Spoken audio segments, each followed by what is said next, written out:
আসসালামু আলাইকুম ওয়া রাহমাতুল্লাহি ওয়া বারাকাতুহু। ইন্নাল হামদালিল্লাহ নাহমাদুহু ওয়া নাস্তাঈনুহু মান ইয়াহদিহিল্লাহু ফালা মুদিল্লা লাহু ওয়া মান ইউদ্লিলহু ফালা হাদিয়া লাহু। واشهد ان لا اله الا الله وحده لا شريك له واشهد ان محمدا عبده ورسوله.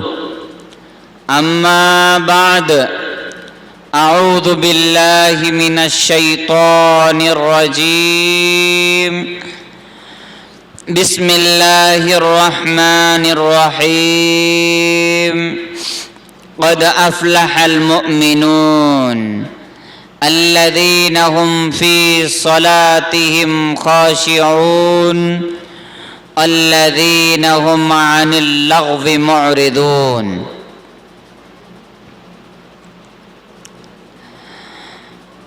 عن عبادة بن الصامت رضي الله تعالى عنه قال: قال رسول الله صلى الله عليه وسلم: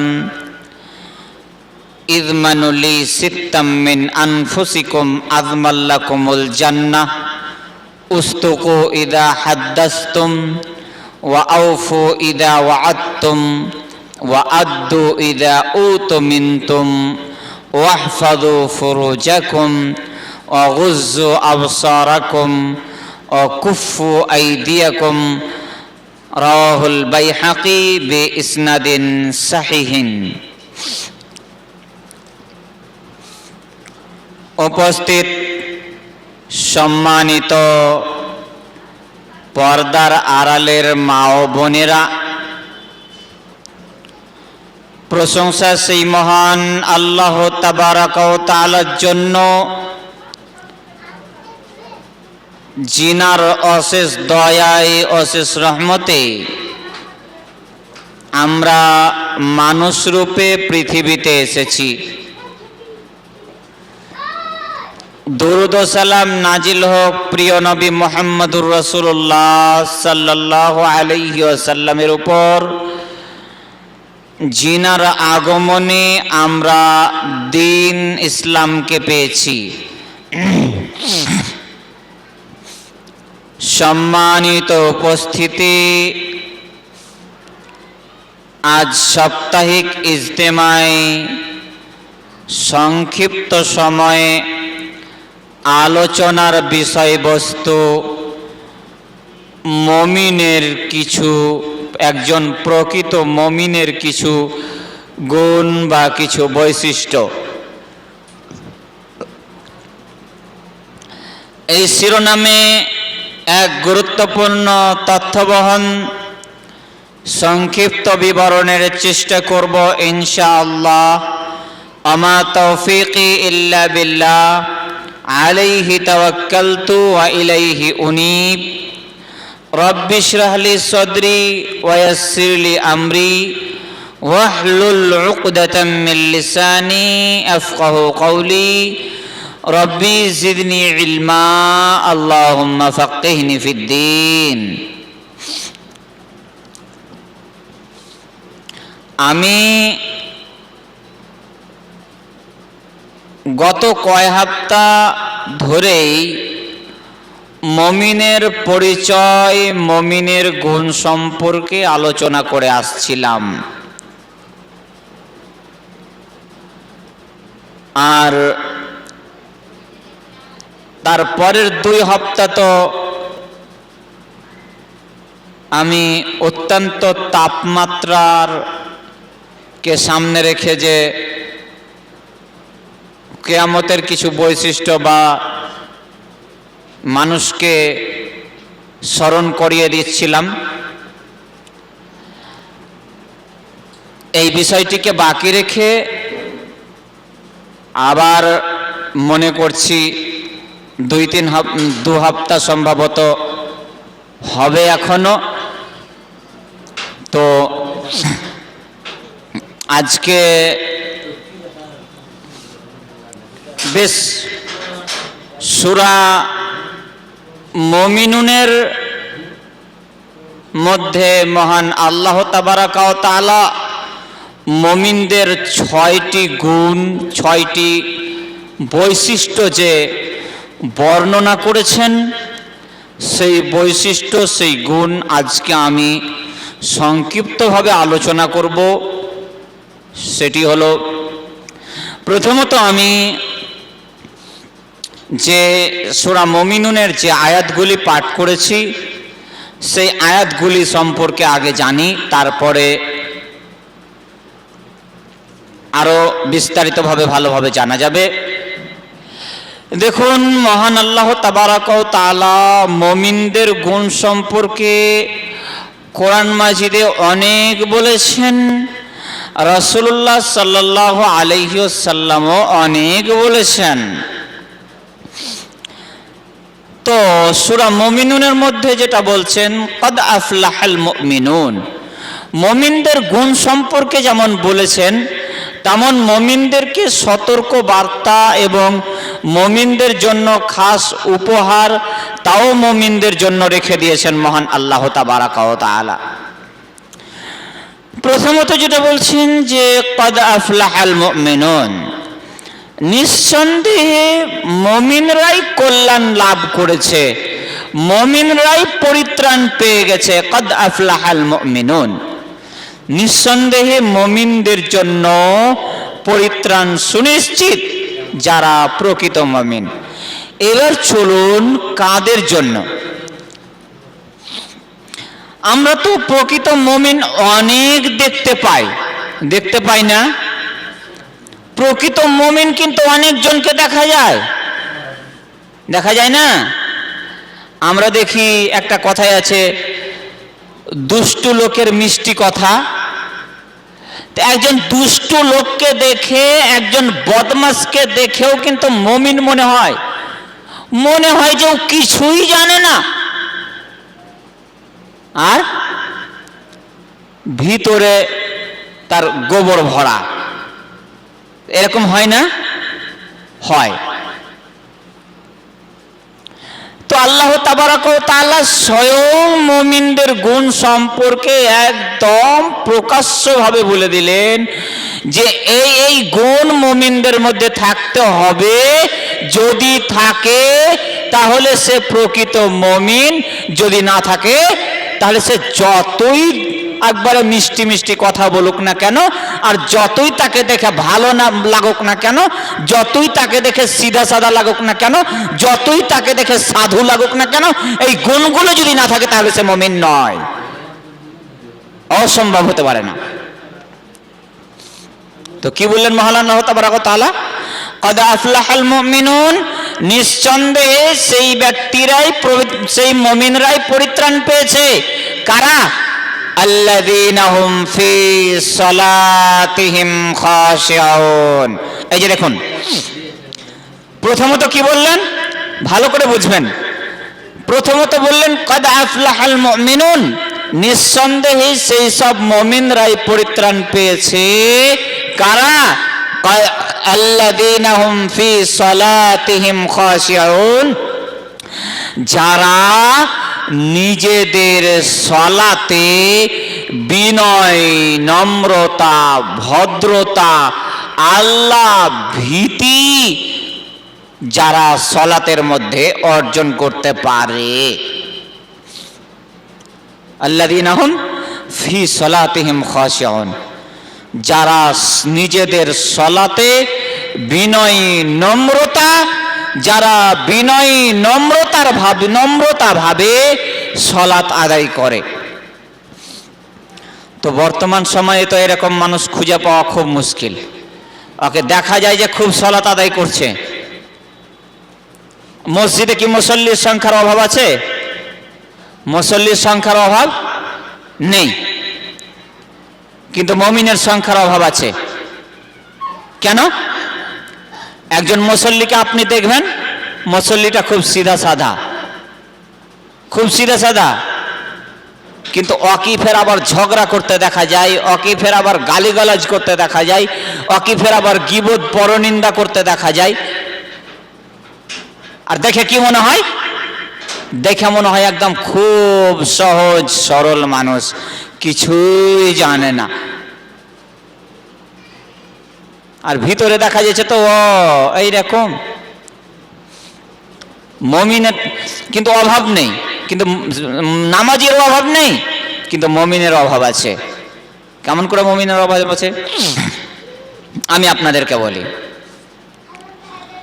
আল্লাহ বলছেন ইন্নাস সালাত, নিশ্চয় নামাজ, তানহা আনিল ফাহশাই ওয়াল মুনকার, মন্দ অবৈধ নির্লজ্জ কাজ থেকে বিরত রাখে। কে বিরত রাখে? মন্দ অবৈধ নির্লজ্জ কুকর্ম কাজ থেকে বিরত কে রাখে? সালাত। সালাত রাখে না? তাহলে একটা মানুষ সালাত আদায় করছে আর দেখা যাচ্ছে মোবাইলে গোপন পাপ করছে, তাহলে মুমিনের অভাব হলো না? হলো না? ওকে মসজিদে দেখা যাচ্ছে, আবার চায়ের দোকানে বসে গীবত করছে। একটা মহিলাকে দেখা যাচ্ছে 5 ওয়াক্ত সালাত আদায় করছে, আবার ঝগড়া করার সময় এমন ভাবে ঝগড়া করছে মানে মুরগি ফেল। ওই একগালা মুরগি নেই, ওই ডিম পাড়ানি মুরগি, যেগুলো দেশি মুরগিরা, দেশি মুরগি আগে আমাদের মা বোনেরা খুব পুষতো, তো দেশি মুরগি কিরকম করে কা কা কা কা করে চিল্লায় না? তো ওই নামাজি মহিলাটা যখন আবার ঝগড়া করছে তখন ওই মুরগি থেকে ফেলগো, মুরগি ফেল ওর কাছে, ওই ডিম পাড়া মুরগি ফেল। তাহলে ওকে পূর্ণ মুমিন বলা যাবে? যাবে না। একটা মানুষকে দেখা যাচ্ছে নামাজ পড়ছে, মসজিদে মাথা ঠুকছে, ঠিকই একবারে 5 ওয়াক্ত কপাল ঠুকেই যাচ্ছে, কপাল ঠুকে ঠুকে কপালে ঘাটটাই ফেলে দিয়েছে, কপালে চিহ্ন আছে যে হ্যাঁ লোকটা নামাজি। কিন্তু আবার চায়ের দোকানে বসে বসে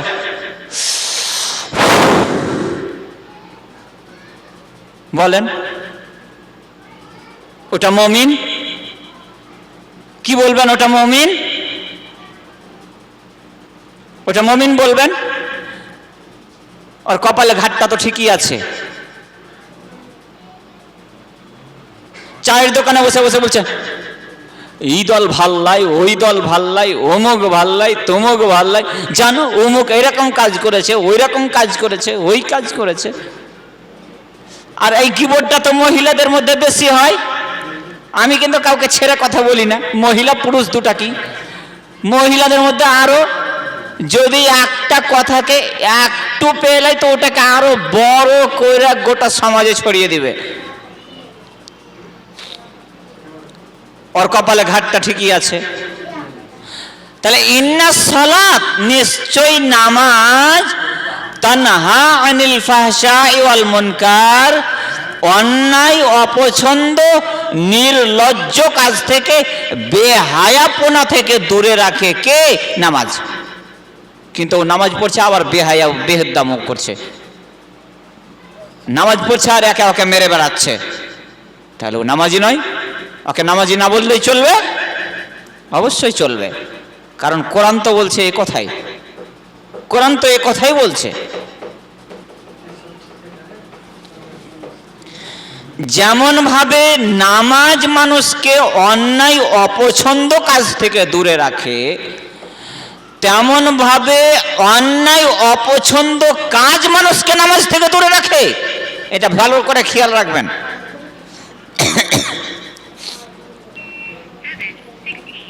সম্মানিত উপস্থিতি, কদ আফলাহাল মুমিনুন আল্লাযীনা হুম ফি সালাতিহিম খাশিউন। তারপরে বলছেন আল্লাযীনা হুম আনিল লাগবি মুরিদুন, যারা বেহুদা কাজ থেকে, অন্যায় কাজ থেকে, নির্লজ্জ কাজ থেকে বেঁচে থাকে। নির্লজ্জ কাজ থেকে প্রথমত কি? প্রথমত বললেন আল্লাযীনা হুম ফি সালাতিহিম খাশিউন, যারা বিনয়ী, নম্রতা, ভদ্রতা, আল্লাহ ভীতি অন্তরে নিয়ে যারা সালাত আদায় করে, 1 নম্বর। 2 নম্বরে বললেন আল্লাযীনা হুম আনিল লাগবি মুরিদুন, যারা যাবতীয় অবৈধ হারাম কাজ থেকে, যাবতীয় হারাম কাজ থেকে, যাবতীয় নিষিদ্ধ কাজ থেকে, বেহুদা কাজ থেকে, খারাপ কাজ থেকে, কতভাবে বুঝিয়ে বলবো, এক কথায় যতগুলো অন্যায় আছে পৃথিবীতে সমস্ত রকমের অন্যায় থেকে বেঁচে থাকে একজন মুমিন। এটা আল্লাহ বলছেন। আল্লাযীনা হুম লিয-যাকাতি ফাঈলুন, তারপরের অংশে বলছেন কি, আল্লাযীনা হুম লিয-যাকাতি ফাঈলুন, যারা যাকাত আদায়ের ব্যাপারে খুব তৎপর থাকে, মানে যাকাত আদায় করতে কোনো কমতি করে না। তো যাকাত তো সবারই উপরে ফরজ নয়, যাকাতের বিষয়টা আমি ছেড়েই দিলাম। আল্লাযীনা হুম লিফুরুজিহিম হাফিজুন, এবার আসুন, আল্লাযীনা হুম লিফুরুজিহিম হাফিজুন, যারা নিজেদের লজ্জা স্থানের হেফাজত করে। একজন মুমিনের কাজ কি? লজ্জা স্থানকে সর্বদা হেফাজত করা, ব্যভিচার থেকে বেঁচে থাকা। আর আল্লাহ রাসূল সাল্লাল্লাহু আলাইহি সাল্লাম একদা সাহাবীদেরকে বলছেন, সঙ্গী সাথী তোমরা বলতে পারো মানুষকে পিছন দিক থেকে ধাক্কা মেরে জাহান্নামে নিক্ষেপ করে কি? সঙ্গী সাথী তোমরা কি বলতে পারো মানুষকে পিছন দিক থেকে ধাক্কা মেরে জাহান্নামে নিক্ষেপ করে কি? এ কথা বলতে বলতেই ফাআখাযা লিসানাহু, এ কথা বলতে বলতেই তিনি তার জিহ্বাটাকে ধরে বলছেন, এই দেখো এই জিহ্বা মানুষকে পিছন দিক থেকে ধাক্কা মেরে জাহান্নামে নিক্ষেপ করে। অন্য এক বর্ণনায় আছে আল্লাহ রাসূল সাল্লাল্লাহু আলাইহি সাল্লাম বলছেন, সঙ্গে সাথী তোমরা কি বলতে পারো মানুষকে বেশি বেশি জাহান্নামে নিয়ে যায় কে? সঙ্গে সাথী তোমরা কি বলতে পারো, হে আমার সাহাবীরা তোমরা কি বলতে পারো মানুষকে বেশি বেশি জাহান্নামে নিয়ে যায় কে? তখন বলছেন আল থাম আল ফারজ, মুখ আর লজ্জা স্থান। মুখ আর লজ্জা স্থান মানুষকে বেশি বেশি জাহান্নামে নিয়ে যায়। আর অন্যদিকে আল্লাহ রাসূল সাল্লাল্লাহু আলাইহি সাল্লাম বলছেন, সাহাল ইবনে সাদ রাদিয়াল্লাহু তাআলা আনহু বলেন, রাসূলুল্লাহ সাল্লাল্লাহু আলাইহি সাল্লাম বলেন, মান ইয়াজমাল্লি মা বাইনা লাহিয়াইহি আমা বাইনা রিজলাইহি আযমাল্লাহুল জান্নাহ, যেই ব্যক্তি তার দুই চোয়ালের মধ্যবর্তী স্থানের অর্থাৎ জিহ্বার হেফাজত করবে, মানে মুখের হেফাজত করবে, আর যে ব্যক্তি তার দুই উরুরানের মধ্যবর্তী স্থানের অর্থাৎ লজ্জা স্থানের হেফাজত করবে, আল্লাহ রাসূল সাল্লাল্লাহু আলাইহি সাল্লাম বলছেন তার জন্য জান্নাতুল ফিরদাউসের জিম্মেদার আমি। বলেন তো জান্নাত কার হাতে? জান্নাত আল্লাহর হাতে।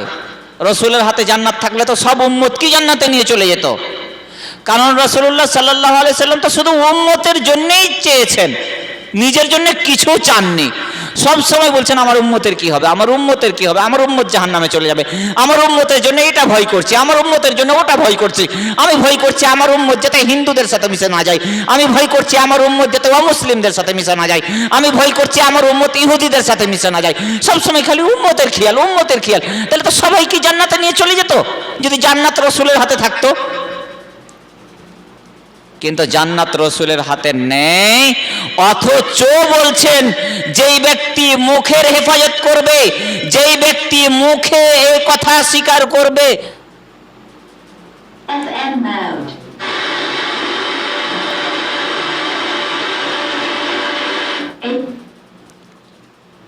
যেই ব্যক্তি মুখের হেফাজত করবে,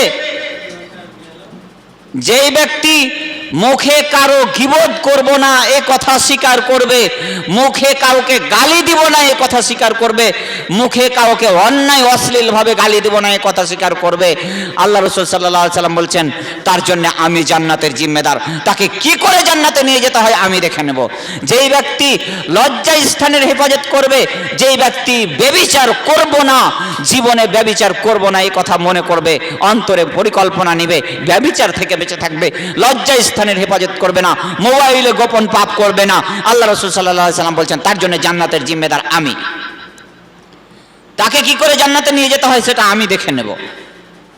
দেখুন, আর আল্লাহ রাসূল সাল্লাল্লাহু আলাইহি সাল্লাম বলছেন ওয়াল্লাহি লা ইউমিনু, ওয়াল্লাহি লা ইউমিনু, ওয়াল্লাহি লা ইউমিনু, আল্লাহর কসম ওই ব্যক্তি মুমিন নয়, আল্লাহর কসম ওই ব্যক্তি মুমিন নয়, আল্লাহর কসম ওই ব্যক্তি মুমিন নয়। এই কথা বলতে বলতেই আল্লাহ রাসূল সাল্লাল্লাহু আলাইহি সাল্লামের সাহাবীরা বলছেন আল্লাহ রাসূল কে সে যার ব্যাপারে আপনি বলছেন ওই ব্যক্তি মুমিন নয়, ওই ব্যক্তি মুমিন নয়, কে সে, কে সে, কে? তখন আল্লাহ রাসূল বলছেন যে যার হাত এবং মুখের দ্বারা তার প্রতিবেশী কষ্ট পায় সেই ব্যক্তি মুমিন নয়। তাহলে মুমিনকে এবার চিনতে পারবেন তো এরপর থেকে নাকি? তবে সামনে বলে দিয়েন না যে তুই মুমিন নয়, এই কথা এটাও বলা যাবে না। আবার মুমিনকে চিনে নেন। মুমিন কাকে বলে আমি দেখাচ্ছি আপনাদেরকে। আপনাদের মধ্যে এই গুণগুলো থাকলে পরবর্তীতে সেটা থেকে দূরে সরার চেষ্টা করবেন। আল্লাযীনা হুম আনিল লাগবি মুরিদুন আল্লাযীনা হুম লিয-যাকাতি ফাঈলুন আল্লাযীনা হুম লিফুরুজিহিম হাফিযুন ইল্লা আলা আজওয়াজিহিম আও মা মালাকাত আইমানুহুম ফাইন্নাহুম গায়রু মালুমিন ওয়াল্লাযীনা হুম লিআমানাতিহিম ওয়া আহদিহিম রাউন। যেই ব্যক্তি ওয়াদা রক্ষণাবেক্ষণ করবে, আমানতের রক্ষা করবে। এবার আমানতটা কি বুঝিয়ে দিতে হবে। আচ্ছা, আমানতটা বুঝিয়ে দিই। আমানত কাকে বলে? আচ্ছা, আমি যদি এখন আপনাদের মধ্যে কাউকে বলি যে বোন এই টাকাটা আমার রাখো, ভাই এই টাকাটা আমার রাখো, আমি সময় মতো তোমার কাছ থেকে নিয়ে নিব। যদি টাকাটা আপনি ঠিক মতো রাখেন, এই যে আপনাকে আমি টাকা রাখতে দিলাম, এটা কি করলাম? এটা আমি আপনাকে আমানত দিলাম। আর টাকা আপনি ঠিক মতো রাখলেন না, তাহলে আপনি আপনার আমানতের খিয়ানত করলেন। সেই রকম ভাবে আপনার হাত কার দেওয়া, আপনার চোখ কার দেওয়া, দুই চোখ দিয়ে যে দেখছেন, এই দুই চোখ কার দেওয়া, দুই হাত, এই দুই হাতটা কার দেওয়া, আপনার দুই পা কার দেওয়া, আপনার জবান যে জিহ্বাতে কথা বলছেন সেটা কার দেওয়া? সেটা আল্লাহর দেওয়া। তাহলে আল্লাহ বলেছেন তুমি জবান দিয়ে খবরদার খারাপ ভাষা উচ্চারণ করবে না, জবান দিয়ে খবরদার কারো গীবত করবে না, জবান দিয়ে খবরদার আমার কোরআন তেলাওয়াত করবে, আমার কোরআন তেলাওয়াত করবে, খবরদার অন্যায়ভাবে ব্যবহার করবে না। আর আমরা কি করি? লোকের গীবত করি, লোককে গালি দিই। এই তো আমানতের খিয়ানত হয়ে গেল, এই তো আমানতের খিয়ানত হয়ে গেল। চোখ দিয়ে খারাপ জিনিস দেখবে না, আর আমরা চোখ দিয়ে খারাপ জিনিসই দেখি, দিনরাত মোবাইল টিভি নিয়ে মত্ত থাকি। এই তো খারাপ হয়ে গেল, এই তো আমানতের খিয়ানত হয়ে গেল। হাত অন্যায়ভাবে ব্যবহার করবে না, আমরা হাত অন্যায়ভাবে ব্যবহার করি, এই তো আমানতের খিয়ানত হয়ে গেল। তাহলে মুমিনের পরিচয় কি? আমানতের রক্ষা করবে। আচ্ছা বলেন তো, আপনাকে যে সুন্দর চোখটা দিয়েছে, আল্লাহ ইচ্ছা করলে আপনার কাছ থেকে চোখটা ছিনিয়ে নিতে পারে না? পারে না? পারে। আপনাকে যে সুন্দর জবান দিয়েছে, অন্য কাউকে জবান দেননি, আল্লাহ আপনাকে ইচ্ছা করলে জবান নাও দিতে পারতেন, আবার ছিনিয়ে নিতেও পারেন। পারেন? অবশ্যই পারেন। তাহলে আপনাকে সেই জবান, সেই মুখ, সেই চোখ, সেই হাত আল্লাহর রাস্তায় ভালোভাবে ব্যবহার করতে হবে। এরই নামে আমানতের রক্ষা করা, এর নাম আমানত। ওয়াল্লাযীনা হুম আলা সালাওয়াতিহিম ইউহাফিযুন। যারা নিজেদের সালাতের হেফাজত করে, সালাত ঠিকভাবে আদায় করে, রুকু সিজদা ঠিকভাবে আদায় করে। এর আগে বলেছি আল্লাযীনা হুম ফি সালাতিহিম খাশিউন, আর এখানে আল্লাযীনা হুম লিআমানাতিহিম ওয়া আহদিহিম রাউন, আল্লাযীনা হুম আলা সালাওয়াতিহিম ইউহাফিযুন। ওখানে কি বললাম? আল্লাযীনা হুম ক্বাদ আফলাহাল মুমিনুন আল্লাযীনা হুম ফি সালাতিহিম খাশিউন, যারা বিনয়ী নম্রতার সাথে সালাত আদায় করে। আর এখানে আল্লাযীনা হুম আলা সালাওয়াতিহিম ইউহাফিযুন, যারা নিজেদের নামাজের হেফাজত করে, নামাজ টাইম মতো আদায় করে, নামাজের ব্যাপারে অলসতা করে না। মুমিনদের একটা বৈশিষ্ট্য যে তারা নামাজের ব্যাপারে অলসতা করবে না। তাদের জন্য তাদের জন্য পরিণাম কি রয়েছে? প্রথমে তো বললাম ক্বাদ আফলাহাল মুমিনুন, তারা পরিত্রাণ পেয়ে গেছে। কি পরিত্রাণ পেয়েছে? এর আগে তো বলেছি ওয়াবাশশিরিল মুমিনিন, আল্লাহ সূরা তাওবার মধ্যে বলেছে ওয়াবাশশিরিল মুমিনিন, মুমিনদের জন্য সুসংবাদ দিয়ে দাও। আমি আপনাদেরকে অন্য একদিন সময় মুমিনদের ফলাফল সম্পর্কে, মুমিনদের কি পুরস্কার রয়েছে যারা এসব গুণগুলো রাখবে, সেই গুণ সম্পর্কে আমি আলোচনা করব। তবে সময় একেবারে শেষের দিকে আমি যে হাদিসটা পড়েছি সেই হাদিসটা একবার অনুবাদ করে আমি আপনাদেরকে শুনিয়ে দিই। যখন উবাদ ইবনে সামিত রাদিয়াল্লাহু তাআলা আনহু বলছেন, এই হাদিসের মধ্যেও কিন্তু মুমিনের গুণ রয়েছে। উবাদ ইবনে সামিত রাদিয়াল্লাহু তাআলা আনহু বলছেন, আল্লাহ রাসূল সাল্লাল্লাহু আলাইহি সাল্লাম বলছেন, ইদমালুলি সিত্তাম মিন আনফুসিকুম আদমাল্লাকুমুল জান্নাহ। আমি ওই ব্যক্তির ওই 6টি গুণ যার মধ্যে থাকবে, ইদমানুলি সিত্তাম মিন আনফুসিকুম আদমাল্লাকুমুল জান্নাহ, যার মধ্যে 6টি গুণ থাকবে, আল্লাহ রাসূল সাল্লাল্লাহু আলাইহি সাল্লাম বলছেন তাকে জান্নাতুল ফিরদাউসে নিয়ে যাওয়ার জিম্মেদার আমি নিলাম। দেখেন, জান্নাতকে যেহেতু আল্লাহর হাতে, আল্লাহ রাসূলের হাতে নেই, অথচ আল্লাহ রাসূল বলছে কি করে নিয়ে যেতে হয় আমি দেখে নেব। কি? উস্তুকু ইদা হাদ্দাসতুম, কথা বললে সত্য কথা বলো, কথা বললে সত্য কথা বলো। আমরা দিনে যে কতবার মিথ্যা কথা বলি, আর আল্লাহ রাসূল সাল্লাল্লাহু আলাইহি সাল্লাম বলছেন যে, অন্যত্র বলছেন যে ওই ব্যক্তির জন্য জান্নাতুল ফিরদাউসের জিম্মেদার যেই ব্যক্তি মজাক করে হলেও মিথ্যা ত্যাগ করে। মজাক করে বলতে, একটা মেয়ের কলম একটা মেয়ে নিয়ে নিয়েছে, একটা বান্ধবী নিয়ে নিয়েছে, তো কলমটা খুঁজছে, কই কলমটা কই কই কই খুঁজে পাচ্ছে না। তো এবার বলছে যে, এই তুই কলমটা দেখেছিস?